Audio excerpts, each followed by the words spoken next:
ያን ያክል እንትን ያለውም አይደለም ችግር ያለውም አይደለም ባረከላሁ ፊክ ሹክራን አላህ ይጠብቅህ አላህ ይጠብቃችሁ ሁላችሁንም ኢንሻአላህ ዱዓ አድርጉልኝ እኔም ዱዓ ያስፈልገኛል ዱዓ አድርጉልኝ ያለሁት ሊቢያ ነው ዱዓ አድርጉልኝ ሁላችሁ ጀማዓ ኢንሻአላህ ሹክራን ለኩም አሚን ወያክ አላህ ይርዳው ወንድሜ አላህ ይርዳው በርታ አላህ በሰላም ያስገባክ من جميعا إن شاء الله بارك الله فيكم شكرا لكم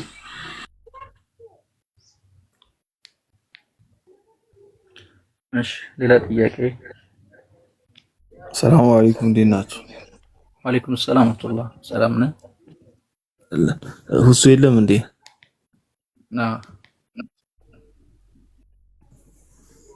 ሁሱን ፈልጌው ነበር خير ان شاء الله ምናልባት ቶሎ ሊመጣ ይችላል ጠብቀው መርካባሽ አንድ ሁለት ደቂቃ ልጠብቀውናል እሺ ሌሎቻችሁ ቀጥሉ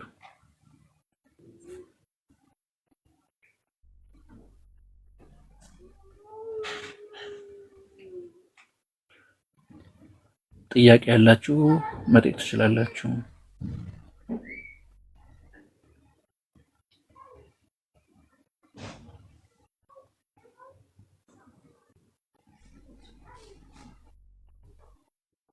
ኡስታዝ ጥያቄ ትመልሳለህ ከታች ፕሊዝ ኡስታዞች መልሱልኝ ሴት ነርስ በቤት ለቤት ህክምና እድሜው የገፋ ወንድ መንከባከብ ትችላለች ወይ ይላል ጥያቄው እኔ አላውቀውም እሱን ሌላ ሰው ግን ጠይቃቸው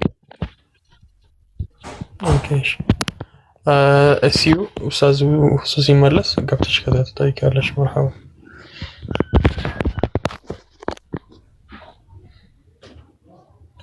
እሺ ሌላ ጥያቄ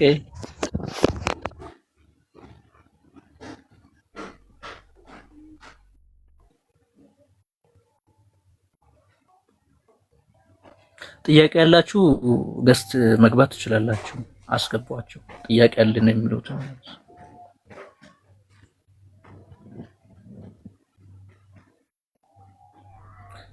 እሺ ዛራ ገብተሻል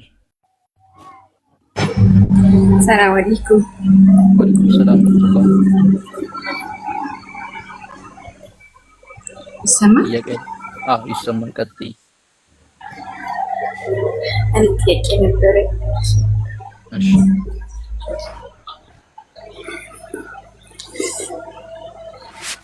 አንድ ሴት እኔ አሁን እዚህ አዲስ አበባ ነው ያለሁትና ቤተሰቦቼ ክፍለ ሀገር ናቸው አባቴ በርግጥ ወደ አሄራ ሄዷልና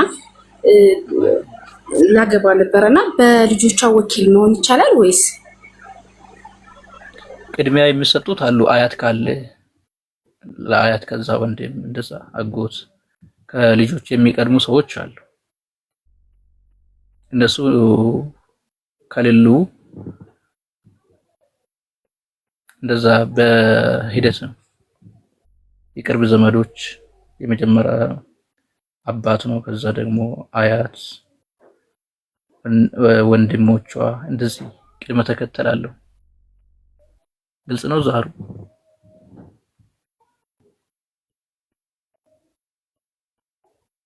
አዎ ግን እዚህ አሁን እኔ ባለሁበት አካባቢ ሁሉም የለም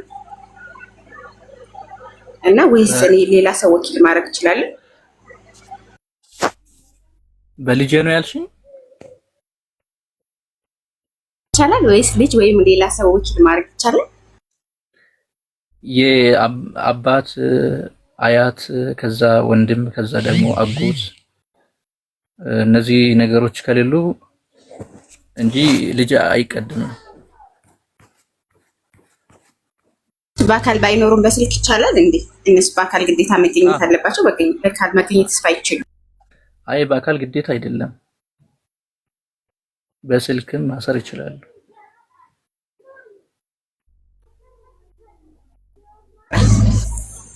አፎ ወይም ሌላ ሰው ወኪል ማድረግ ይችላሉ ዘመድ ያልሆነውንም መወከል ይችላሉ ማለት ነው እሺ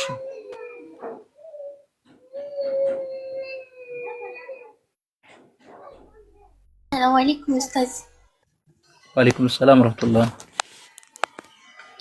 እኔ ጥያቄ ብዙ ጊዜ ክርስቲያኖች ቁርአን ላይ ነብዩ ሰለላሁ ዐለይሂ ወሰለም የጻፉት አንቀጽ አለ ይላሉና እኔ አንቀጹን ባላውቀው እስቲ ስለዚህ ብትነግሩኝ ደስ ይለኛል። ኦኬ በአጠቃላይ ቁርአን የአላህ Subhanahu Wa Ta'ala ንግግር ነው፣ የአላህ ቃል ነው። ተናጋሪ አላህ ነው ማለት ነው። በእንግሊዝኛ አውተር የሚባለው ማለት ነው። ነብዩ ሰለላሁ ዐለይሂ ወሰለም የመጻፍም የማንበብም ክህሎት አልነበራቸው። ይሄ በነብዩ ዘመን አብዛኛው ሰዎች የሚታወቁበትም ነገር ነው፣ አዲስ ነገርም አይደለም። ብዙ ሰው ጻፊና አንባቢ አልነበረም። የተወሰኑ ሰዎች ናቸው መጻፍና ማንበብ የሚችሉት። ይሄንን አላህ በቁርአን ላይ በግልጽ ነግሮናል። በሱረቱል አዕራፍ ላይም በሱረቱል አንከቡት ላይም በሱረቱል አዕራፍ ላይ አልነቢይ አልኡሚይ ብሎ ነው የሚያስቀምጠው። ኡሚይ ማለት መጻፍና ማንበብን ያልተማረ ሰው ኡሚይ ተብሎ ይጠራል ማለት ነው። በሌላ ሱራ ላይ ደግሞ ወማ ኩንተ ተትሉ ሚን ቀብሊሂ ሚን ኪታብን ወላ ተኹጡሁ ቢየሚኒክ ከቁርአን በፊት መጽሐፍትን የሚታነብ በእጅህም በቀኝ እጅህም የምጽፍ አልነበርክም ይላል። ስለዚህ ነብዩ ሰለላሁ ዐለይሂ ወሰለም የመጽሐፍ ክህሎት አልነበራቸውም። ስለዚህ ከቁርአን አንቀጽ የተናገሩትም ከአፋቸው ከራሳቸው የተናገሩት ቃልም የለም። የአላህ Subhanahu Wa Ta'ala መልእክትን ብቻ ነው ያስተላለፉት።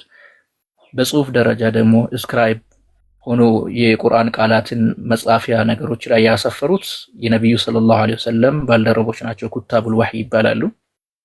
እነሱ ናቸው የጻፉት፣ በጽሁፍ ደረጃ ያስቀመጡት እነሱ ናቸው። ቃሉን መገልበጥ ከተፈለገበት ማለት ነው። አይ ቃሉን ማመንጨት ከሆነ ቃሉ የአላህ ንግግር ነው ማለት ነው። ግልጽ ነው። ስለዚህ ለነብዩ ሰለላሁ ዐለይሂ ወሰለም ቁርአን የተሰጠው በቃል ነው ማለት ነው። ከዛ በኋላ ነው የተጻፈው። በነብዩ በልባቸው ላይ ነው የወረደው። በሱረቱል በቀራ አንቀጽ 97 ላይ በነብዩ ልብ ላይ ጅብሪል እንዳወረደ ይናገራል። ስለዚህ በነብዩ ልብ ላይ ቃሉ ነው የወረደው። በሌላ አንቀጽም لا تحرك به لسانك لتعجل به إن علينا جمعه وقرآن ይላል።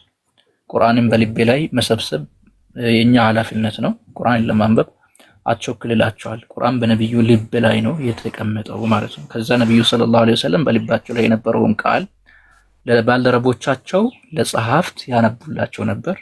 ጸሐፍቶቻቸው ደግሞ እነዛ ነብዩ ያነበቡትን ቃል በቃል ይገለብጡ ነበር። ነብዩ ያ የተገለበጠው ነገር ትክክል ነው ወይስ አይደለም የሚለውን ደግሞ ድጋሚ አንብቡልኝ በማለት ስህተት ካለበትም ያርሙ ነበር። በዛ መልኩ ነብዩ ሰለላሁ ዐለይሂ ወሰለም በህይወት እያሉ ሙሉ ቁርአን ተጽፎ አለቀ ማለት ነው። ምንም ከነብዩ በኋላ የተጻፈ ነገር የለም። ምንድነው እንዴት ነው የተጻፈው ከተባለ በተለያዩ ነገሮች ላይ ነው የተጻፈው። ቁርአን አንድ ጊዜ አይደለም የወረደው፣ በ23 አመታት ውስጥ ነው የወረደውና በተለያዩ ማቴሪያል ወይም ደግሞ እቃዎች ላይ ነው፣ ቁሳቁስ ነገሮች ላይ ነው የተጻፈው። አቡበከር ከነብዩ ሰለላሁ ዐለይሂ ወሰለም ቀጥሎ ኸሊፋ በሆኑበት ጊዜ ከሐፊዞች መካከል የሞቱ ሰዎች ነበሩ በየማማ ጦርነት ላይ። በዛ ጊዜ ዑመር እንደዚህ ሐፊዞቹ ሞቱ የሚያልቁ ከሆነ ቁርአን አደጋ ላይ ሊወድቅ ይችላል ብሎ ስለሰጋ በተለያየ ነገር ላይ ተጽፎ የነበረውን አንድ ቦታ እንዲሰበሰብ አደረጉ ማለት ነው። በአቡበከር ትዕዛዝ በዘይድ አማካኝነት፣ ዘይድ የዋህይ ጻፊ ነው። የተመረጠበትም ዓላማ አንዱ እሱ ነው። ስለዚህ ዘይድ አንድ ቦታ ሰብስበው ሱሁፍ አዘጋጁ ማለት ነው። እነዛ ሱሁፎች በአቡበከር ቤት ነበር፣ ከዛ በዑመር ቤት ይቀመጥ ነበር። ከዛ ደግሞ ዑመር ሲሞቱ ሚውት አድርጉ። ኦኬ። ከዛ ዑመር ሲሞቱ ሐፍሳ የነብዩ ሰለላሁ ዐለይሂ ወሰለም ባልተቤት እናታችን ሐፍሳ ጋር ይቀመጥ ነበር። ከዛ ዑስማን በመጣበት ጊዜ ሰሃቦቹ የተለያየ የዓለም ክፍሎች ላይ ተበታትኖ ነበር። ቁርአን እንደምታውቁ በሰባት አህሩፍ ነው የወረደው። አዳዲስ ወደ እስልምና የገቡ አዘርባይጃን በተለያየ ቦታ ያሉ ሰዎች የቁርአን አነባነብ ላይ መጨቃጨቅ ሲጀምሩ ጭቅጭቁ ወደ ሌላ ችግር ሳይቀየር በነብዩ ሰለላሁ ዐለይሂ ወሰለም አማካኝነት ተጽፎ በአቡበከር አማካኝነት ተሰብስቦ የነበረው ቁርአን ኮፒ ተደርጎ ለሁሉም ዓለም እንዲሰራጭ ተደረገ ማለት ነው። ግልጽ ነው ሐሳቡ ባጭሩ ይሄ ነው የቁርአን አሰባሰብ ታሪክ። አዎ ጀዛኩም መልሱልኛል። እና አንድ ፈትዋ ልጠይቅ። ፈትዋ ሳይሆን እኛ አይነጽር ነው የምናስተናግደው። ሳሱዙ ከመጣ ጠይቃለሽ። እሺ ጀዛኩም አላህ አምኖ ይያክሽ።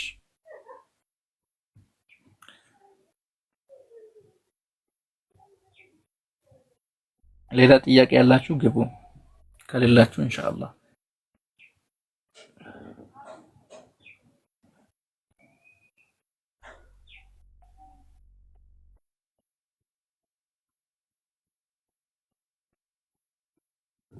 ማናጀሩ ገብቷል። ጥያቄ አለ?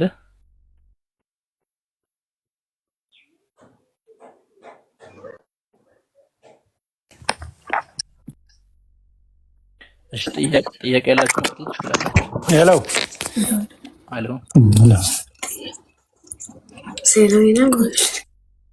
ጥያቄ አለ? ጥያቄ አለኝ። እሺ ቀጥል። በእግዚአብሔርና በሰው መካከል ያለ መካከለኛ ያለው ሰው የሆነው ክርስቶስ ኢየሱስ ነው ይላል። መካከለኛ ያለው ሰው የሆነው ክርስቶስ ኢየሱስ ነው። እሺ ምንድነው ጥያቄው? ሰው ለምን ሆነ ነው ጥያቄ። ፍጡር ስለሆነ ነው። ፍጡር ስለሆነ እንዴት አልገባኝም። ለምን በመጽሐፍ ቅዱስ ላይ እንደዛ አይልም? በእግዚአብሔርና በሰው መካከል ነው የሚለው። በእግዚአብሔርና በሰው መካከል ያለው ሰው የሆነው ክርስቶስ ኢየሱስ ነው ይላል። እኛ ሰው ነን፣ እግዚአብሔር አለ። በመካከላችን ያለው ግን ሰው የሆነው ክርስቶስ ነው ይላል። ሰው ለምን ሆነ ነው? አልገባኝም። እና ምን መሆን ነበረበት? አይ ሰው የሆነው ካለ ሰው አልነበረማ። ሰው የሆነው ነው ያለው። ሰው ነው ካለ ሰው ነው ችግር የለውም። ሰው የሆነው ስላለ ጥያቄ ፈጥሮብኝ ነው በውስጤ። ሰው የሆነው ካለ ሰው አልነበረም የሚል ነገር ጭንቅላቴ ውስጥ አለ ማለት ነው። አምላክ ነው ለማለት ፈልጌ ነው። ችግር የለም። በመጀመሪያ ደረጃ መካከለኛ የሚለውን ቃል እንየውና ከዛ በኋላ ሰው መሆን ማለት ምን ማለት ነው ወደሚለው እንመጣለን። ከዛ እንጀምር።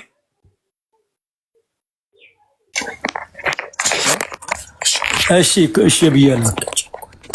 ኦኬ መካከለኛ የሚለውን በምንድን ነው የተገነዘብከው አንተ? መካከለኛ አልገባኝም። ለምን መሰለህ? በሰውና በእግዚአብሔር መካከል ነው ያለው። እኔም ሰው ነኝ። እግዚአብሔር አለ በመካከሌ በእኛ መሃል። መካከለኛው ደግሞ ሰው የሆነው ክርስቶስ ኢየሱስ ነው ይላል። ሰው የሆነው ስላለ ነው። መካከለኛ ማለት ምን ማለት ነው? መካከለኛ በመካከላችን ያለ በእኔና በእግዚአብሔር መካከል ያለ ነው። በሰውም በእግዚአብሔር መሃል ያለው ክርስቶስ ኢየሱስ ነው ይላል። ሰው የሆነው ኦኬ እሺ በቃል መልስልህ። አጠቃላይ አዳምጠኝ። መካከለኛ የሚለው ቃል ሰዎችና አምላክ መካከል ሆኖ መልእክቱን የሚያስተላልፍ ነብይ ለማለት ነው። መካከለኝነት ደግሞ ለኢየሱስ ብቻ ሳይሆን ለሙሴም ተብሏል። ሙሴም መካከለኛ ነበር። ገላትያ ምዕራፍ 3 ቁጥር 9 ላይ እንግዲህ ሕግ ምንድነው? ተስፋ የተሰጠው ዘር እስኪመጣ ድረስ በመካከለኛ እጅ በመላእክት በኩል ስለ ሕግ መተላለፍ ተጨመረ ይላል። እዚህ ጋር በመላእክት በኩል ነው ያለው እኮ። መካከለኛ የተባለው ማን ነው? እዚህ ላይ መልአኩ ነው አይልማ። እንደዛ አይልም። ጥቅሱ በደንብ ያስተውለው እስቲ ድገሙ። እንግዲህ ይላል ሕግ ምንድነው? ተስፋ የተሰጠው ይላል። ተስፋ የተሰጠው ዘር እስኪመጣ ድረስ። ተስፋ የተሰጠው ዘር እስኪመጣ ድረስ ማን ነው? እሱ ኢየሱስ ክርስቶስ። እሺ ጥሩ። በመካከለኛ እጅ ይላል። በመካከለኛ እጅ የተባለው ማን ነው? እስቲ አንብባ። ገና ነው አንብበው። በመካከለኛ እጅ በመላእክት በኩል ይላል። በመላእክት በኩል ይላል እንጂ መልአኩም መካከለኛ እያለው አይደለም። በመላእክት በኩል ማለት አረ ምን ማለት ነው? ቆይ ልጨርስልኝ። በመካከለኛ እጅ በመላእክት በኩል ስለ ሕግ መተላለፍ ተጨመረ ይላል። ሕግን በመላእክት በኩል የተቀበለው ማን ነው? እንጃ። ሙሴ ነው። ሙሴ አይልማ ያላለውን ያልተባለ አውዱ የሚያወራው እኮ ስለ ሕግ ነው። ሕግ ቶራ አይደል እንዴ? ቶራ ማን ነው የተቀበለው? ሕግ እሱ ብቻ አይደለም፣ ብዙዎች ነው እኮ የተቀበሉት ሕግ። ሌላ ሕግ አለ ከሙሴ ሕግ ውጪ? የለም።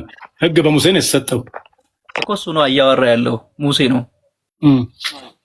ኦኬ ሌላ ደግሞ ገላትያ ምዕራፍ 3 ቁጥር 20 ላይ ስትመለከተው መካከለኛም ለአንድ ብቻ አይደለም ይላል። እግዚአብሔር ግን አንድ ነው ይላል። ያ ማለት መካከለኝነት ለሌላው አካልም ይሰራል እንደነ ሙሴና ለሌሎችም ማለት ነው። መካከለኛ ማለት በአምላክ ተመርጦ በሰውና በአምላክ መካከል ሆኖ መልእክት የሚቀበልና የሚያስተላልፍ ነብይ ለማለት ነው። ሰው ሆነ የሚለውስ ምን ማለት ነው የሚለውን በተመለከተ ሆነ የሚለው አንደኛ ጢሞቴዎስ ምዕራፍ 2 ቁጥር 5 ላይ ነው መሰለኝ ያነበብከው አይደል?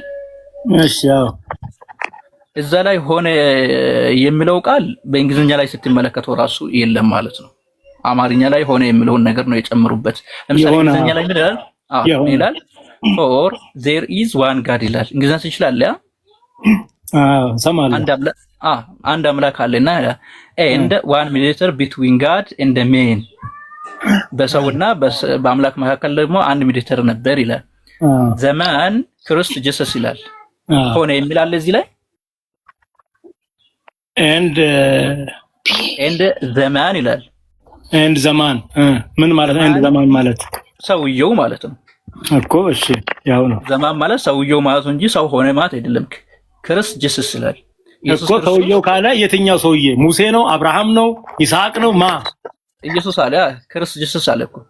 በቃ ትክክል። እሺ ሆነ የሚል የለም ማለት ነው። ሆነ የሚለው ሆን ተብሎ በአማርኛ ላይ የተጨመረበት ቃል ነው።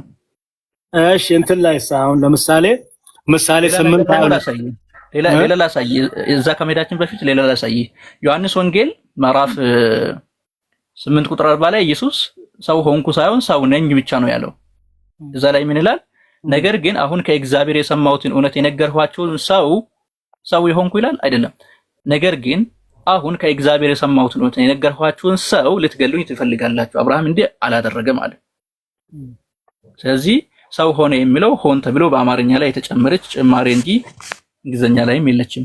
ቀጥል። እሺ ምሳሌ 8:22 ላይ ያለው ምን ይላል? እዛ ላይ እግዚአብሔር የመንገዱ መጀመሪያ አደረገኝ ይላል። እሺ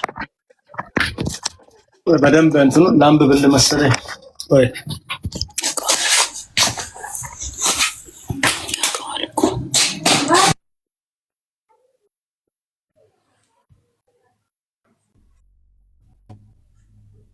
አተልቁኝ አንዴ ለኡስታዝ እየከፈትኩ ላግኝ አተልቁት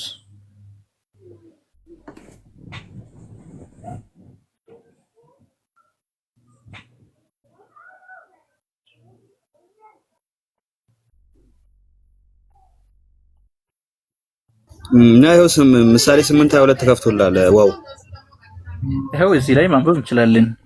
እሺ አንብበው። ምንድነው የፈለከው? አንብብና ሐሳቤን አስቀምጥ። እሺ እሺ ቆይቷል። ምሳሌ 8:22 እሺ ላንብበው። አንብበው። እግዚአብሔር የመንገዱ መጀመሪያ አደረገኝ፣ በቀድሞ ስራው መጀመሪያ ከጥንቱም ከዘላለም ጀምሮ ተሾምኩ አለ። ምድር ከመፈጠሯ አስቀድሞ ቀላያት ገና ሳይኖሩ እኔ ተወለድኩ አለ። ምድርና ሰማይ ሳይፈጠሩ እኔ ተወለድኩ እያለ ነው። ቀላያት ገና ሳይኖሩ እኔ ተወለድኩ አለ። ውሃ ምንጮችም ገና ሳይፈልቁ ተራራዎች ገና ሳይመሰረቱ ከኮረብቶችም በፊት እኔ ተወለድኩ አለ። ተናጋሪ ማን ነው? ተናጋሪ ማን ነው? ምሳሌ 8 ሰለሞን ነው። ሰለሞን መጽሐፍ ነው። እሺ ቀጥል። ተራሮች ገና ሳይመሰረቱ ኮረብቶችም በፊት እኔ ተወለድኩ አለ። ምድሪቱና ሜዳውን ገና ሳይፈጥር የመጀመሪያውን የዓለም አፈር ሰማዮቹን በዘረጋ ጊዜ አብሬ ነበርኩ አለ። ሰማይና ምድርን ሲዘረጋ እኔ አብሬ ነበርኩ እያለ ነው። ተናጋሪ ሰለሞን፣ የመጽሐፉ ጻፊ ሰለሞን ነው ተብሎ ነው የሚታመነው። ስለ ክርስቶስ ነው፣ ስለ ኢየሱስ ነው የሚናገረው። የለም ኢየሱስ የሚል የለም እዚህ ላይ አንተ ነው ያልከው። እሺ ሰማዮችን በዘረጋ ጊዜ አብሬ ነበርኩ አለ። ቀላያቶች በፊት ክበብን በደነገገ ጊዜ ደመናትንም በላይ ባዘጋጀ ጊዜ የቀላያትን ምንጮች ባጸና ጊዜ ለባህርም ዳርቻን በወሰነ ጊዜ ውሃ ከተዛዙ እንዳያልፍ የምድርን መሰረት በመሰረተ ጊዜ የዚያን ጊዜ እኔ በእርሱ ዘንድ ዋና ሰራተኛ ነበርኩኝ፣ ዕለት ዕለትም ደስ አሰኘውም ነበርኩ ይላል። ማን ነው? ጨረስኩ። አዎ መጽሐፈ ምሳሌ በምዕራፍ 1 ላይ ታገኛለህ። እየተናገረ ያለው እዚህ ላይ ሁለት ተዋናይ አሉ ማለት ነው። አንዱ ጥበብ ነው፣ ሌላ ደግሞ ማስተዋል ነው። አሁን እዚህ ጋር እየተናገረች ያለችው ጥበብ ናት እንጂ ኢየሱስ አይደለም። ምንድነው ጥበብ? የእግዚአብሔር ጥበብ ቁጥር 1 ላይ ምን ይላል? ትናገራለች እሷ። ይሄው ቁጥር 1 ላይ ተመልከት። ከፍ አድርግለት። ምዕራፍ 1 ነው። እዛው ቁጥር 1 ላይ 8:1 ላይ አትጮህምን? ማስተዋልስ ድምፅ አትሰጥምን? በኮረብታ ላይ በመንገድ አጠገብ በጎዳናና መካከል ትቆማለች። በበሩ አጠገብ በከተማይቱም መግቢያ በእጁ መግቢያ ትጮሃለች ይላል። በመግቢያ ይላል። እዚህ በመግቢያ ነው የሚለው። ኦኬ ቀጥል። ልቀጥል? እናንተ ሰዎች እናንተን እጠራለሁ፣ ድምፄም ወደ ሰዎች ልጆች ነው። እናንተ አላዋቂዎች ብልሃትን አስተውሉ፣ እናንተም ሰነፎች ጥበብን በልባችሁ ያዙ። የከበረች ነገር እናገራለሁና ስሙ፣ ከንፈሮቼም ቅን ነገርን ለመናገር ይከፈታሉ ይላል። ልቀጥል? ማን ነው ተናጋሪ? ያው ጥበብ ነው የሚለው እንግዲህ። ስለዚህ ስለ ኢየሱስ አይደለም ስለ ጥበብ ነው። ሌላ ጥያቄ ካለ ቀጥል። እሺ በቃ ሌላ ጊዜ ልምጣ። አመሰግናለሁ።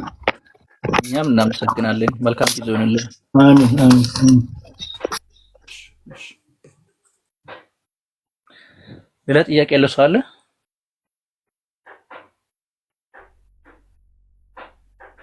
ሽኩራን ሀቢቢ። ሰዎቹ ከፈጡት ይከፍታል እንዳይደክም። ሰላም አለይኩም። ወአለይኩም ሰላም ወራህመቱላህ። ሃሎ ይሰማል ይሰማል። ጥያቄ አለ? ሰላም። ወአለይኩም ሰላም ወራህመቱላህ ወበረካቱ። የፍትሃ ጥያቄ ነበር። ያኔ ቀላል ያለ ምን አልከኝ? ድምፅህ ትንሽ ይረብሻል። ማይክ ነው። የፍትሃ ጥያቄ ነበር። ያኔ ቀላል ያለ ነው። የማውቀው ከሆነ እመልስልሃለሁ። ማላውቀው ሸበካም የለውም።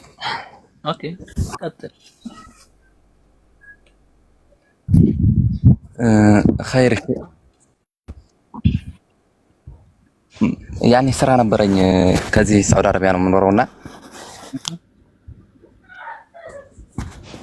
ወርቀት ስራ ነው ስራው። በመንግስት የተከለከለ ነው። ያኔ አረቦቹ ናቸው የሚያሰሩን። እሺ ሐላል ነው ሐራም ነው በሚለው ማለት ነው። አላውቀውም እኔ አላውቀውም። አፍዋን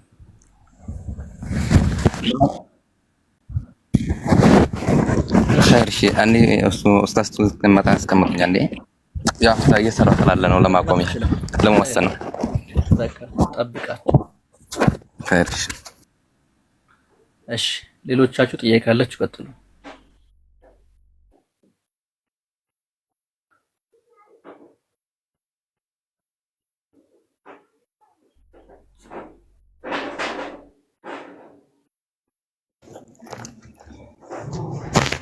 ሰላም እንዴት ናችሁ?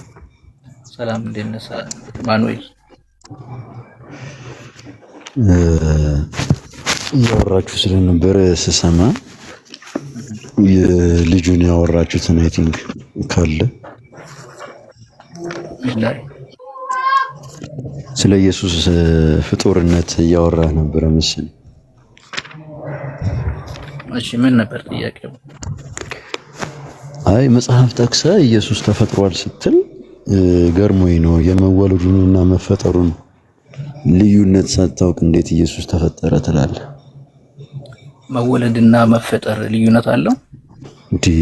በጣም እንጂ ወንድሜ። ይሄ እኮ ነው በጣም በቃ ሚስ ያደረጋችሁት ኮንሰፕት። በጣም ይሄ ነው በቃ። ማን ነው ያለው መወለድና መፈጠር የተለያየ ነው ያለው? ማን ነው ያለው ሳይሆን አንተም ራስህ መንፈሳዊ ሰው ከሆንክ እዚህ ያላችሁ መንፈሳዊ ሰው ከሆናችሁ መጽሐፍ ቅዱስ ያው መንፈሳዊ የሆነ መጽሐፍ ነው። ስለ እያንዳንዱ ነገር የሚያብራራ ማለት ነው። በመፈጠርና በመወለድ መካከል በጣም ዲፈረንስ አለ። እስኪ ማስረጃ።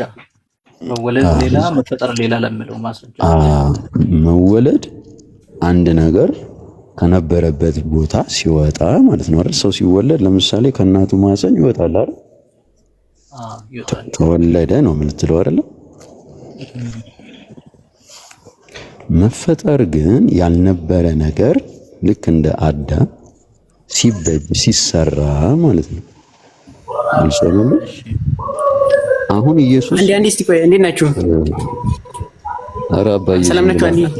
አንዴ ዘላ አትግባ እስቲ። ቆይ አይደለም ቅድም የጥበብ ምናምን ሲል ነበረ። ኢየሱስ ደግሞ የእግዚአብሔር ሚዩት አድርግና ኧረ እባክህ አባ እንዴ ዝም ብለህ ትቀዷለህ እንዴ? እሺ ቀጥል አንተ። ስለዚህ ኮንሰፕቱን በጣም ዲፈረንት ስለሆነ ማለት ነው መወለድ ሐሳቡ ላይ ተስማምተን። ኢየሱስ ማስረጃ ምንድነው? ስለ ክርስቶስ አይደለም ስለ ኢየሱስ መወለዱን በብዙ አቅጣጫ እናንተም እየጠቀሳችሁ ያላችሁት ስለ ፍጡርነቱ አዲስ ኪዳንም ላይ ብሉይ ኪዳንም ላይ የምትጠቅሱት ኢየሱስ ለመፈጠሩ የሚያወራው ጥቅስ በሙሉ መወለዱን ነው የሚገልጥባችሁ እንጂ መፈጠሩን አይደለም። የኔ ጥያቄ ምን ነበር? አንተ አዳም ስለመፈጠሩ አሁን ማንም ሊከራከር አይችልም አይደል? አዳም የተፈጠረ ነው። የኔ ጥያቄ ምን ነበር ወገኔ? ያንተ ጥያቄማ ኢየሱስ ፍጡር ነው ፍጡር አይደለም ነው። አይደለም አልጠየቅኩም። ሲጀመር አልሰማኝም ማለት ነው። መስማት እኮ አይጠበቅብኝም። እየጠቀስክ የነበረው ኢየሱስ ፍጡር ነው እያልክ ነው። ሳትሰማ ነው የምትመልስልኝ? ኖ ስለ ፍጡርነቱ ስታወሩ ስለሰማ አይደለም። አሁን ከመጣ በኋላ የጠየቅኩ ጥያቄ ምን ነበር? የመጨረሻ ጥያቄ ይኸው እኮ መወለድ ምንድነው አይደል ያልከኝ? አላልኩም። አልሰማኝም የምለው ለዛ ነው። በደንብ ስማኝና ከዛ ጥያቄውን መልስልኝ። እናንተ መወለድና መፈጠር ስለተምታታባችሁ ነው፣ ልዩነቱን ስለማታውቁ መወለድና መፈጠር ይለያያል የሚል ክሌም አቀረብክ። ሐሳቡን ስታቀርበው ማስረጃው ምንድነው ነው ያልከው? ማስረጃውን ምንድነው? ጥቅስ ነው መጽሐፍ ቅዱስ ላይ ልትጠቅስልህ እኮ። ማስረጃ ብለህ የምታምነውን ነገር ንገረኝ እኮ። ማስረጃውን አመጣልሃለሁ፣ ችግር የለውም። አሁን አንተ ግን መወለድና መፈጠር ልዩነት እንዳለ ታውቃለህ። አወቅ ገባህ? መጀመሪያ ይሄ ነው። እንዴት ነው አንድ የሚሆነው? እስቲ አስረዳኝ። ማስረጃውን ስጠኝ። እንዴት ነው አንድ የሚሆነው? መጀመሪያ ኮንሰፕቱ ላይ ተረዳ። እንዴት አንድ ይሆናል? መወለድና አዳም ተወልዶ ነው ተፈጥሮ ነው። ማስረጃ ሰጣለሁ። እኔ አንድ መሆኑን ማስረጃ ሰጣለሁ። አንተ አንድ አይደለም ብለሃል። ማስረጃ አምጣ። አንተ ትቀድማለህ። ችግር የለውም። ይኸውልህ እዚህ ላይ ካልተግባባን ችግር አለው እንጂ ያለ ማስረጃማ ማውራት በጣም ችግር አለው። አዳም ተፈጥሮ ነው ተወልዶ ነው እኮ። አምጣው ማስረጃውን። መወለድና መፈጠር ይለያያል ያልክበትን ማስረጃ አምጣ። ንገረኝ። አዳም ተወልዶ ነው ተፈጥሮ ነው አልኩ። ያንተ መልስና ማስረጃውን እኮ ጠቅሰኝ። አዳም ተወልዶ ነው ተፈጥሮ ነው። አረ ማስረጃ ስጠኝ። የኔማ ነገርኩ እኮ ኢየሱስ የተወለደ እንጂ የተፈጠረ አይደለም። እሱን አይደለም መወለድና መፈጠር ይለያያል ያልክበት ዮሐንስ ወንጌል እኮ ጥቅስ እየነገርኩ ነው። ዮሐንስ ወንጌል ምዕራፍ 6 ላይ ያለልህ ምን ይላል? እዛ ላይ ስለ መወለድና መፈጠር ልዩነት ይናገራል። አዎ ከአብ ወጥቼ መጥቻለሁ። ስለ መወለድ አይደለም የሚናገረው። ኢየሱስ ከየት ነው የወጣው የሚለው አይደለም ጥያቄያችን። ከየት ነው የወጣው? መወለድ ምን ማለት ነው ታዲያ? መውጣት እኮ ነው አልኩ። ያው ኮንሰፕቱን ሳታውቅ እንዴት ብለህ ላወራ እችላለሁ? ተመልከት አባቴ ምን መሰለህ፣ መወለድና መፈጠር ይለያያል። እናንተ ይሄ ነገር ስላልገባችሁ ነው አልክ። ጥሩ ክሌሙ ደስ የሚል ክሌም ነው። ነገር ግን ምንም ማስረጃ አላመጣም። መወለድና መፈጠር ይለያያል ያልክበት ምንም ማስረጃ የለህም። ማስረጃ ስጠን ስንልህ ማስረጃውን ማምጣት ስለማትችል እዛም እዚህም ትረግጣለህ። እኔ ደግሞ መወለድ መፈጠር መሆኑን ማስረጃ ቢሰጥስ? እኔ የኢየሱስ ልኩን ማስረጃ እየነገርኩ ነው። ወጥቼ መወለድ መፈጠር እንደሆነ ማስረጃ ልስጥህ መጥቻለሁ። መወለድ መፈጠር እንደሆነ ማስረጃ ልስጥህ ትፈልጋለህ እኮ? አዳም እንደተፈጠረና እንደተወለደ አሳየኝ። መወለድ መፈጠር መሆኑን ማስረጃ ልስጥህ ወይ እኮ? ለኢየሱስ እያልኩ እኮ ነው። አሁን ስለ ኢየሱስ አይደል የምናወራው? እሱን ኤክሰፕሽናል ለማድረግ ማስረጃ ያስፈልጋል። ግዴታ ነው። ስለ ኢየሱስ ነው እያወራሁት ያለው። ያለ ማስረጃ እኮ ኤክሰፕሽናል ማድረግ አትችልም። ሰውማ ፍጡር ነው እኮ። ስለ ሰው ፍጡርነት አምጥተህ ኢየሱስ ይለያል ማለት ማስረጃ ነው የሚያስፈልገው። መወለድ እና መፈጠር አንድ መሆኑን ማስረጃ ልስጥህ? እየነገርኩ ነው። ኢየሱስ ስለራሱ ሲያወራ ምን ማለት ነው? ስለ ኢየሱስ ነው። ኢማኑኤል ማስረጃ ልስጥህ? ስለ ኢየሱስ አምጣ። ስለ ኢየሱስ አይደለም መወለድ መፈጠር መሆኑን አጠቃላይ ነው። ኢየሱስ ይለያል እኮ ፍጡር አይደለማ። መጀመሪያ አንተ ነው ያልከው፣ እሱ ያንተ እይታ ነው። እሺ ፍጡር እንደሆነ አሳየኝ። ኢየሱስ ሰው ፍጡር ነው አይስ አይደለም? ኢየሱስ ሰው ፍጡር ነው የሚለውን አሳየኝ። ማስረጃ አንተ ማስረጃ አንድ ሚውት አድርገው ይሄንን ጨርሰው። ምንድነው ኪለም ያቀረበው? መወለድና መፈጠር ልዩነት አለው። ይሄ ነገር ስላልገባችሁ ነው እናንተ የተሳሳታችሁት አለ። አሁን እኔ መወለድና መፈጠር አንድ መሆኑን ማስረጃ ልስጠውና ከዛ በኋላ ኢየሱስ ፍጡር መሆኑን እናያለን። ኢየሱስ ፍጡር መሆኑን መዝሙረ ዳዊት አንድ ሚውት አድርገው። መዝሙረ ዳዊት ምዕራፍ 90 ቁጥር 2 ላይ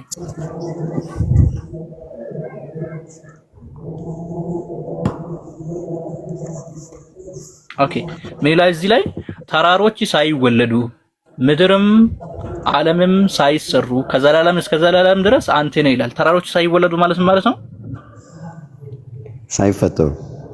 ስለዚህ መወለድ መፈጠር ነው። እናመሰግናለን። አይደለም በአንደበቴ መስክር አይደለም ትላለህ። ተራራ የተፈጠረ ነው። አንተ ምን የምናውቃለን እኮ መወለድ መፈጠር ነው። በባይብል ቋንቋ መወለድ ማለት መፈጠር ነው። አይደለም አያውን ኢየሱስ ጋር ሲመጣ ፌል የምታረገው ለዚህ ሳይወለዱ ማለት ሳይፈጠሩ ብለህ አንተ ትርጉምሃል። አይደለም ኢየሱስ ጋር ስትመጣ አልኩህ እኮ እሱ ኤክሰፕሽናል ለማድረግ ማስረጃ ያስፈልጋል። አንድ እኮ አንተ አምጣ፣ ፍጡር እንደሆነ አምጣ። እኔ እኮ ማምጣት አይጠበቅብኝም። ለምን አይጠበቅብህም እያልክ እኮ ነው። ፍጡር ነው አንተ ነህ። ኢየሱስ ይለያል ብለህ ክሌም ያቀረብከው አንተ ነህ። በርደን ኦፍ ፕሩፍ በአንተ ላይ ነው። ክሌም አቅርበህ ከዛ በኋላ ማስረጃ ከኔ ትጠይቃለህ። ፍጡር መሆኑን ለምን ማስረጃ ይከብዳል እንዴ? ይሄ ስለ ተራራ እያመጣ እንዴ? አይጠበቅብኝም ማስረጃ ራሱ ለምን ከተባለ ከየት አመጣው? ፍጡር እንደሆነ እኮ ሰው ነው። ሰው ስለሆነ ማስረጃ ዮሐንስ ወንጌል ምዕራፍ 8 ቁጥር 40 ምን ይላል? ሰው ነው ሰው ነኝ ይላል። የሰው ልጅ ነው የሚለው አባዬ። ሰው አይልም ሰው ነው ይላል።